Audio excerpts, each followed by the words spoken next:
বিজয়ী করার লক্ষ্যে যে শরীয়তপুর সদর উপজেলার মাহমুদপুর ইউনিয়ন আওয়ামী লীগের সভাপতি ও ইউপি চেয়ারম্যান শাহজাহান ঢালী এবং ইউপি সদস্যরা বিএনপিতে যোগদান করেছেন। 18 জানুয়ারি রোববার বিকালে মাহমুদপুর ইউনিয়ন পরিষদ চত্বরে বিএনপির চেয়ারপারসন বেগম খালেদা জিয়ার রুহের মাগফিরাত কামনায় দোয়া ও মিলাদ মাহফিল অনুষ্ঠানে বিএনপিতে যোগদান করেন তারা। অনুষ্ঠানে প্রধান অতিথি হিসেবে উপস্থিত ছিলেন জেলা বিএনপির সাধারণ সম্পাদক ও সাবেক এমপি সর্দার এ.কে.এম. নাসিরউদ্দিন কালু। বিশেষ অতিথি হিসেবে উপস্থিত ছিলেন শরীয়তপুর 1 আসনের বিএনপির মনোনীত প্রার্থী সাইদ আহমেদ আসলাম। নির্বাচন হিসেবে আপনারা প্রমাণ করে দিবেন।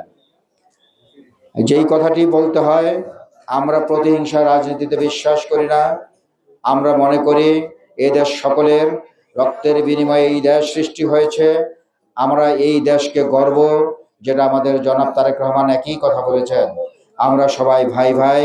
আমরা সমাজের সকল স্তরের লোককে নিয়ে, ধনী গরিব, ভিন্ন মতের ধর্ম, বিভিন্ন ধর্মের গোত্রের সবাইকে সাথে নিয়ে কাঁধে কাঁধ মিলে, সকল ভেদাভেদ ভুলে যে, সকল প্রতিহিংসা ভুলে যে, বিগত দিনের যেই যা কিছুই থাকুক না কেন, আমরা সকল কিছু ভুলে যে আমরা কাঁধে কাঁধ মিলে আমাদের সমস্ত ভাইদেরকে নিয়ে আমরা আগামী দিনের জন্য, এই দেশের জন্য, যাদের রক্তের বিনিময়ে আমরা স্বাধীন হয়েছি, গণতন্ত্রের কথা বলতে পেরেছি, তাদের প্রতি শ্রদ্ধা রেখে আমরা সকলে কাঁধে কাঁধ মিলে এই দেশ গড়ার কাজে এগিয়ে আসব এবং কাজ করে যাব ইনশাআল্লাহ।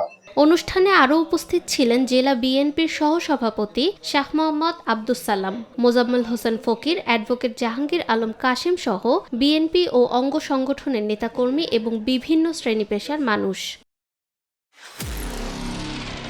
নিরপেক্ষ, সত্য প্রকাশে আপোষহীন।